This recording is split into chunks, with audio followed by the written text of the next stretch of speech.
Hello everyone, this is Deepu Gowda.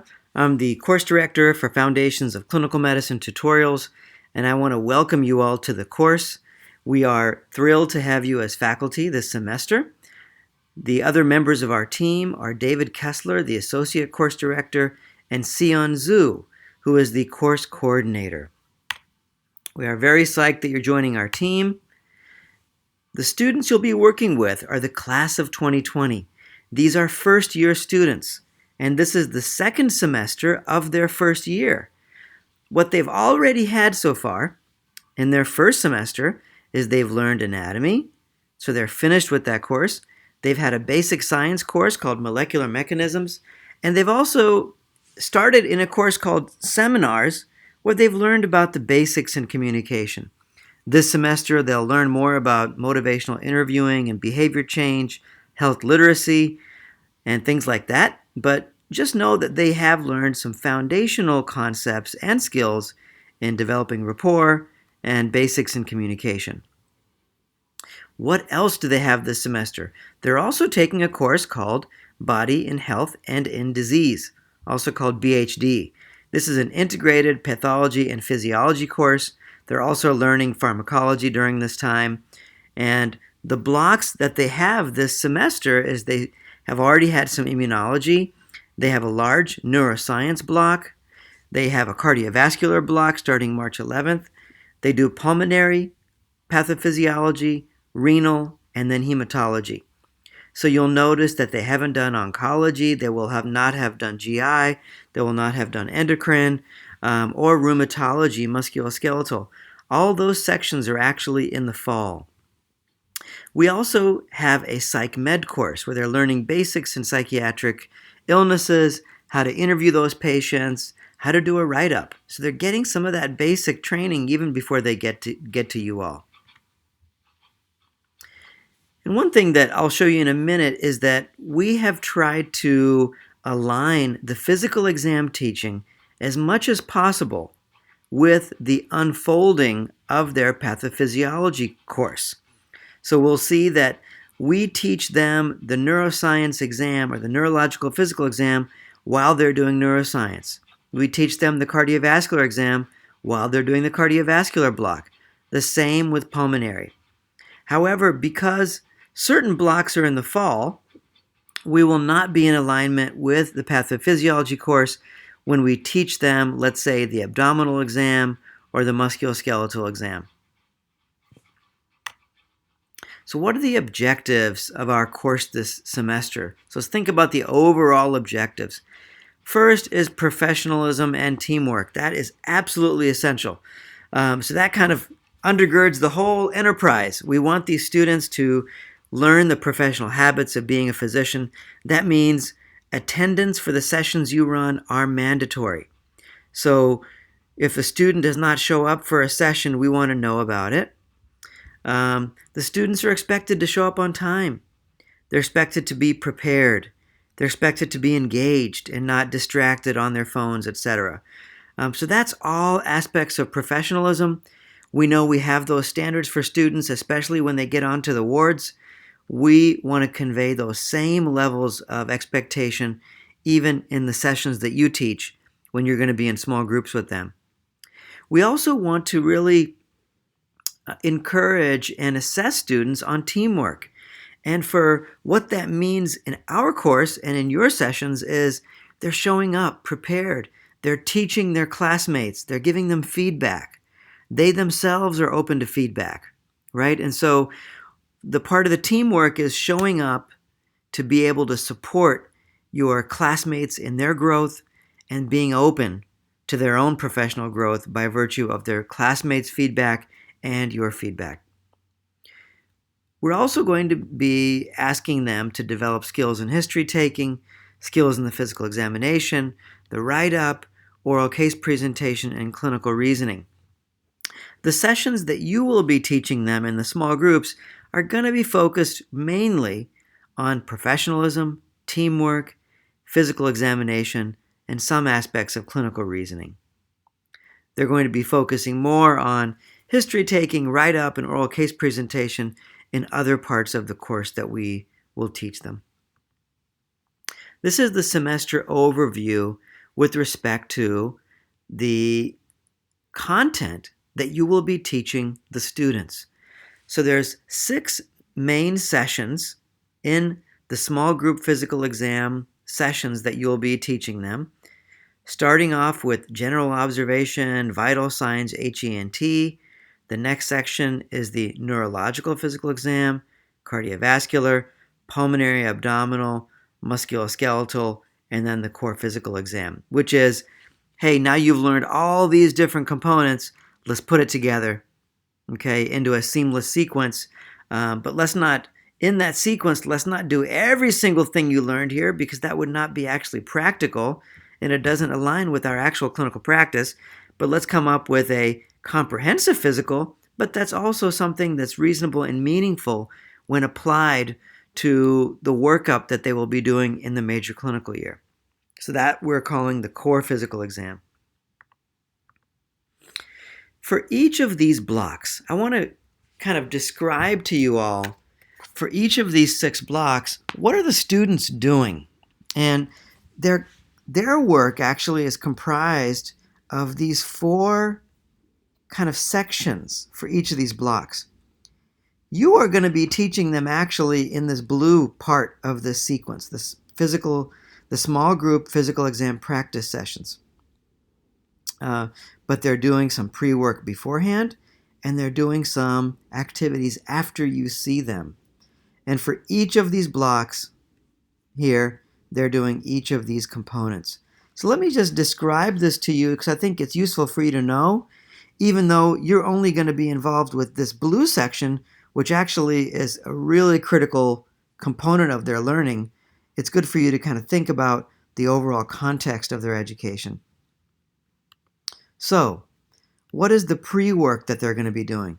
Before they even get to see you, before they even come to the small group PE sessions, we will expect them to watch videos on the physical exam. These are videos actually that we created several years ago. There's also videos on their library website that are produced by Bates. Either way, they're going to have watched some videos on the physical exam. Okay, and we're also going to ask them to practice some maneuvers before they get to you. So the videos we created, there's actually some pathology correlations, okay? And we're going to ask them, as much as possible, to watch these videos and think about the session that they're going to have with you with their classmates. So do this in groups. What that is going to allow them to do is practice before they even get to you. That is ideal. Once they get to you, it's a 2-hour session. And as I mentioned, there's 6 of these sessions. Each of them are 2 hours long.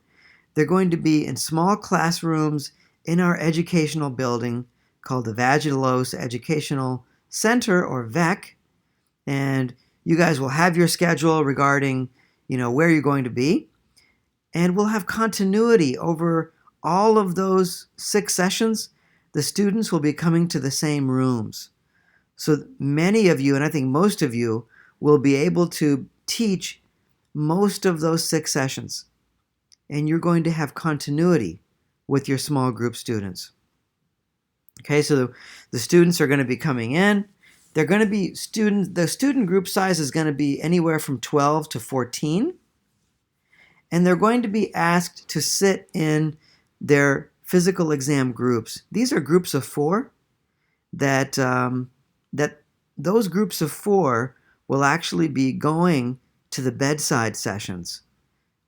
Most of you are not involved in teaching those, but just to let you know, those students will be sitting in groups of 4.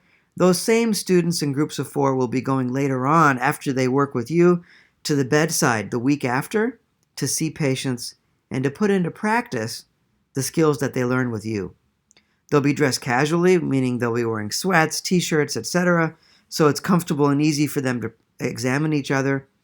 They will be expected to bring their physical exam equipment that is pertinent for the session. During the session itself, they will be practicing in pairs. This is going to be important because we don't want to force students to examine each other or to be examined. So one thing we are going to say, and we want you to convey this to the students also, is look, a lot of the 2-hour sessions that we're going to be doing together are interactive. We want them to be hands-on. This is absolutely not a lecture. This is an application of the material that you've learned in your videos and in your reading. And part of that application is going to be demonstrating, learning, and then practicing certain physical exam maneuvers on each other. And so what we want to say to them is if any student, for whatever reason, feels uncomfortable being examined by their classmate, that they don't have to give us any explanation.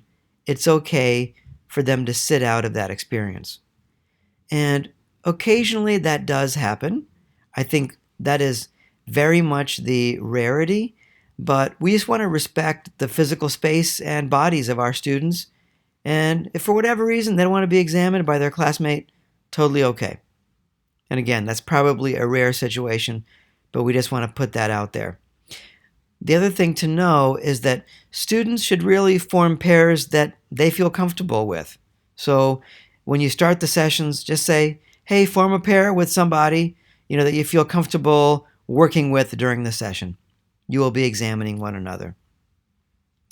The other point I want to make about the small group sessions is that we might not have time to go over every single maneuver that they're going to be asked to do for that given module, for that given area of the physical.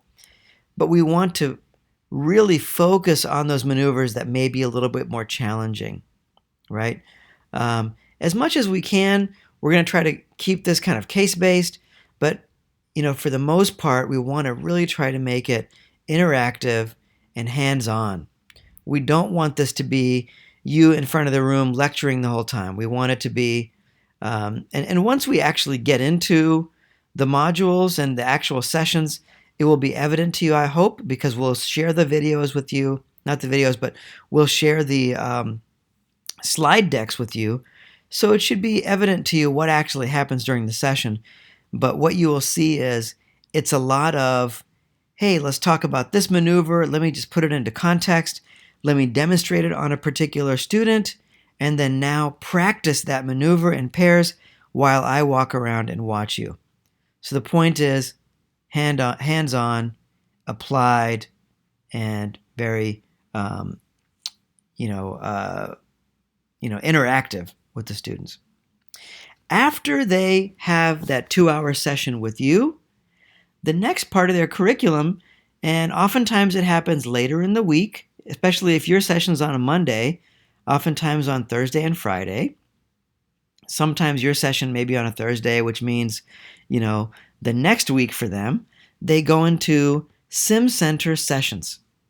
And these also are 2-hour sessions. You will not be involved in these sessions, but I want you to know what's involved. What they do in these sessions is they go to the simulation center that is located in the basement of the VEC building. And the students go into those sessions in groups of 4. And in these sessions, what they do is they go in groups of 4. They work with standardized patients who are actors who have been trained in the physical exam. So the course directors, David and I, actually meet with these actors. We teach them the physical exam, and we give them guidance on how to give feedback to the students. We've had very good experience doing this last year, and many other schools around the country have extensive experience doing this, and we know that this can really work. And so those sessions for the students is each student has a half an hour to perform that part of the physical that they learned with you a few days earlier. They have to perform that on the standardized patient. They get a half an hour to do it, and another classmate actually observes them and gives them feedback, and they have a little checklist. It's a really, I think, a productive experience, and it's just a little bit more high stakes in the sense that their classmates are watching them. They're going to be asked to kind of perform this without breaks and without a lot of guidance. And so what we want them to do after your session, and we want you to kind of emphasize this, is after your session, you say, students, you're going to be going to the Sim Center in a couple days to practice what we just learned today on standardized patients. Before you get to the Sim Center, we want you to practice these maneuvers. And they have a checklist of a certain number of maneuvers. They have guidance on, what does it mean to do a maneuver correctly. But the bottom line is the students can't show up to the Sim Center, totally unpracticed, because it will not be of utility to them. So the message from you is, we've learned a lot of these maneuvers here in our session. Now please practice them, visualize them, make time, and then when you go to the Sim Center, we want you to do the whole sequence that you just learned today with the SPs. Right? After that, after they've had your session, after they've gone to the Sim session, then they go to the bedside. Okay? So they go to the bedside typically the week after they work with you. Okay? Sometimes based on vacation and things like that, it might be 2 weeks later, but most of the time it's the week after they meet with you. They go to the bedside in groups of 4. They have a faculty member who works with them at the bedside. It's a 3-hour session. During those sessions, the students work in pairs. One student does a history, another student does a physical exam, and basically when they go to the bedside, the student doing the physical exam practices or basically, employs the physical exam that they have learned up to that point. So the first bedside will only be kind of, the HENT, general observation, and vitals. The second bedside session, after they've learned all those things and the neurological exam, will be vitals, HENT, general observation, and neurological exam, and so on. As the course evolves during the semester, the physical exam gets more complex and longer, and so they have to work more on sequencing and timing. Okay? So the point is, our patients, as you all know, in the hospitalized setting are quite sick. They're in the hospital because they are sick. And oftentimes there are many interruptions. Nurses coming in, physical therapists coming in, social workers coming in, family coming in. And so the more they practice these maneuvers on their own, with you, with the Sim Center, with the SPs, the easier it will be for them to employ those skills with actual patients. To show up at the bedside sessions totally green and not having practiced, it will be a very difficult experience for them. Okay, so those are the 4 steps. Those are the 4 steps for each of our blocks. Okay, although you will not be teaching the bedside sessions, I'm just putting the dates up here so you kind of know, what's going on. So the bedside sessions go from February all the way to May 20th, okay, or 23rd actually. And the students either go on Mondays or Thursdays. And here are the sessions for you guys. Okay, so these are the 6 sessions that they're going to have with you, starting February 4th, going all the way to May 13th. And we really appreciate that the vast majority of you are teaching all or close to all of the sessions.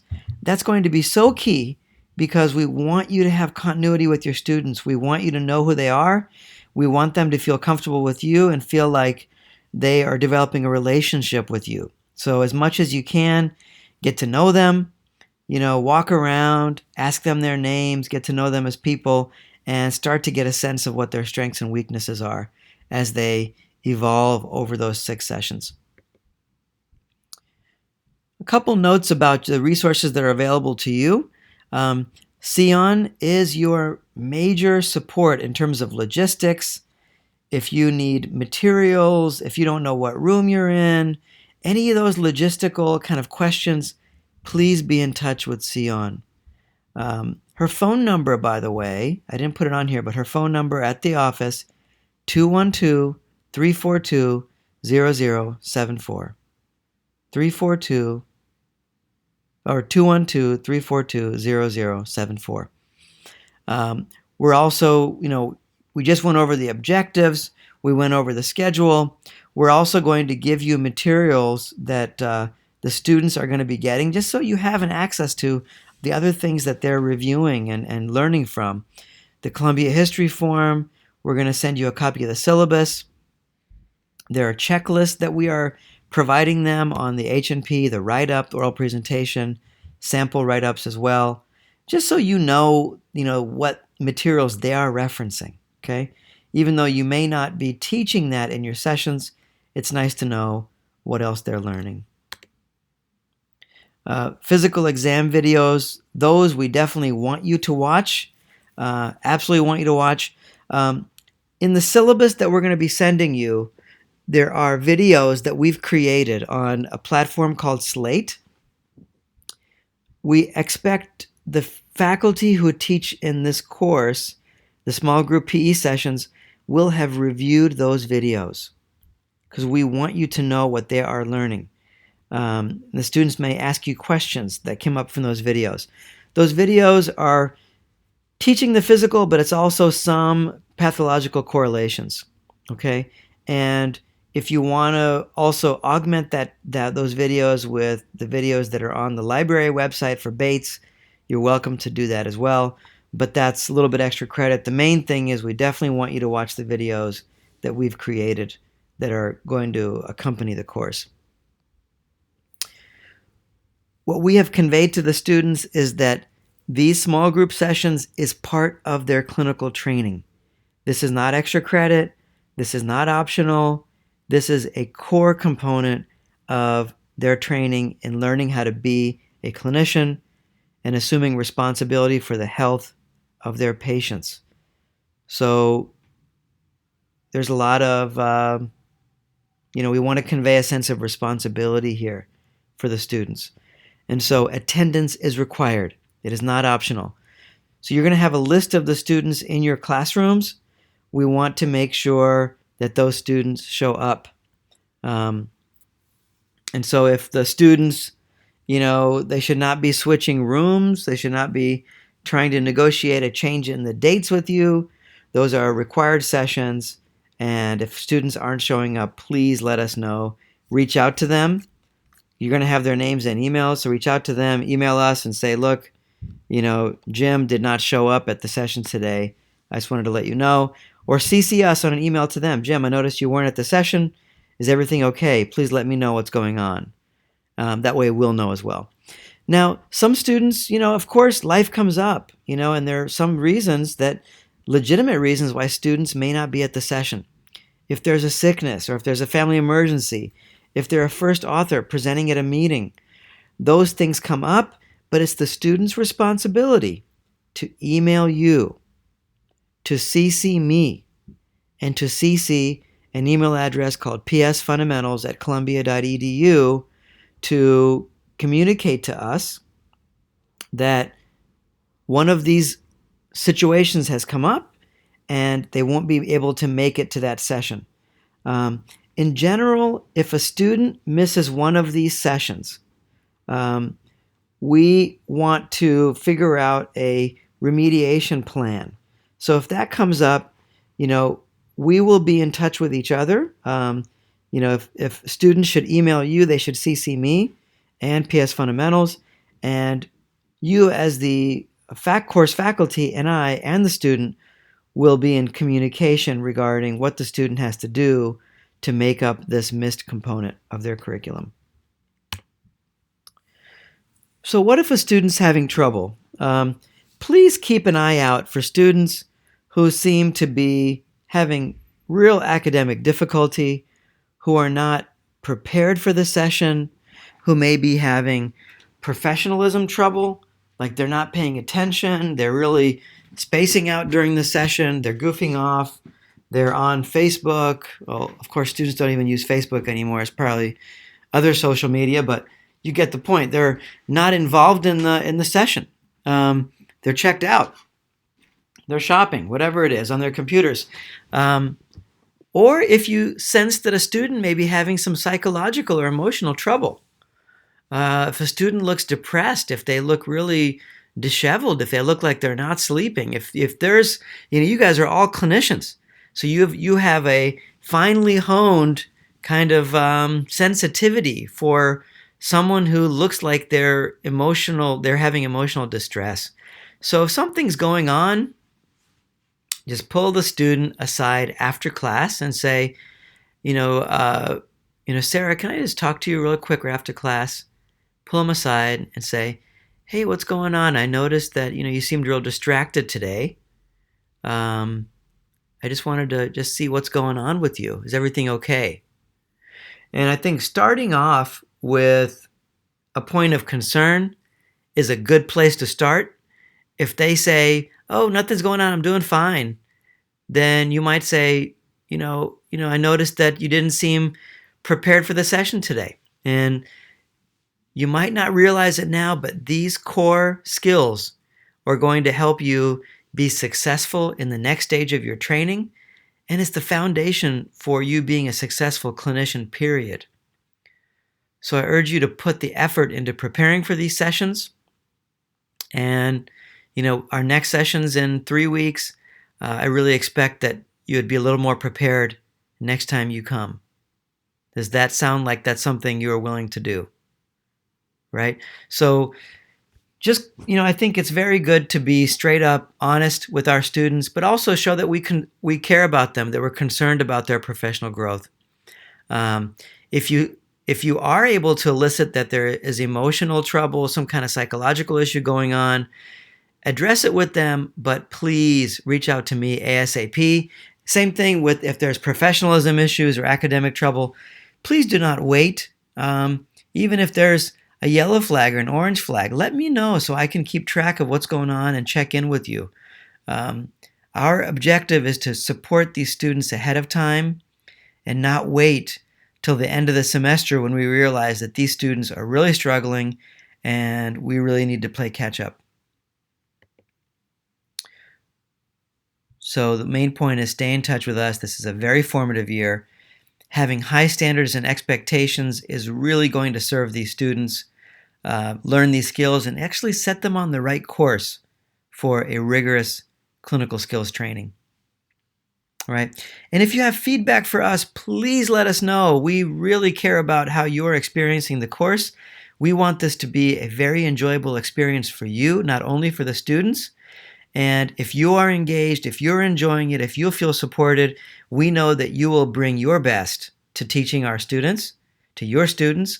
And so please keep in touch with us. What's working? What isn't working? What can we do better? Only with your feedback can we keep improving this course. That's my email. That's my cell phone number. Please keep in touch. So if there are questions, reach out to me. I wanted to go over some specific details just related to the small group sessions that I think would be useful for you. Point number 1 is that it is an expectation that they have done the prep. They've watched the videos, they've read the syllabus, and they have practiced the physical exam maneuvers beforehand. Please emphasize this if you notice that they have not done the prep. Another point about the session itself is the focus is on practicing the maneuvers. This is not a didactic session. It's about application, interpretation, and practice. And keep your eye on the clock. That's also going to be really important. Look at the slide deck ahead of time. Think to yourself how long you think you want to spend on each section and pace yourself. Get a sense of where you might want to be at the halfway point, and keep a real close eye on the clock.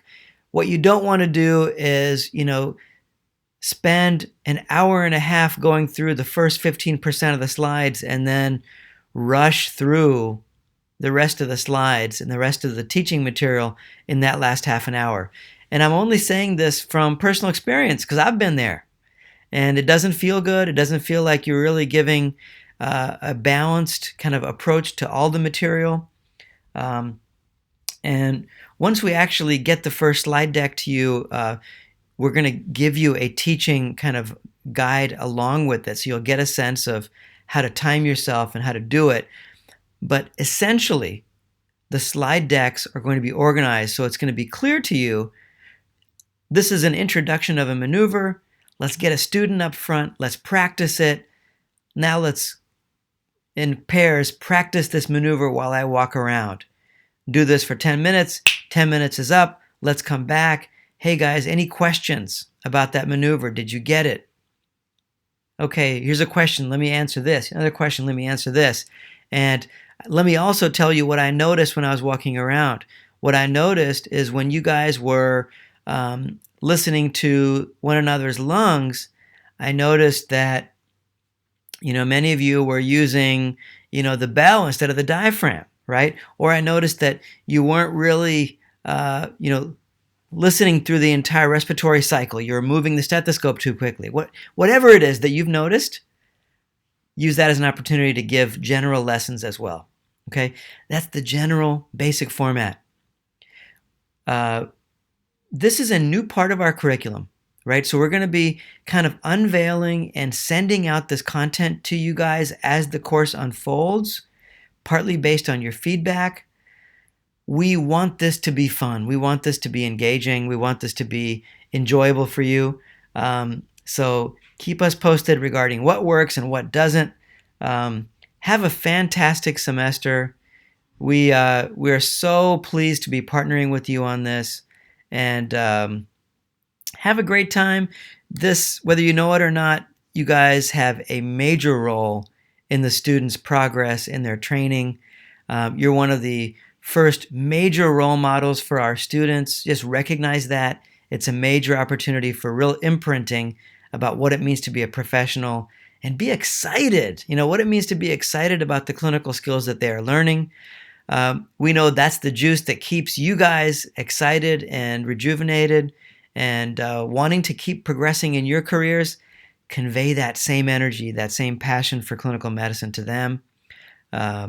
We thank you, and we look forward to staying in touch and working with you all semester.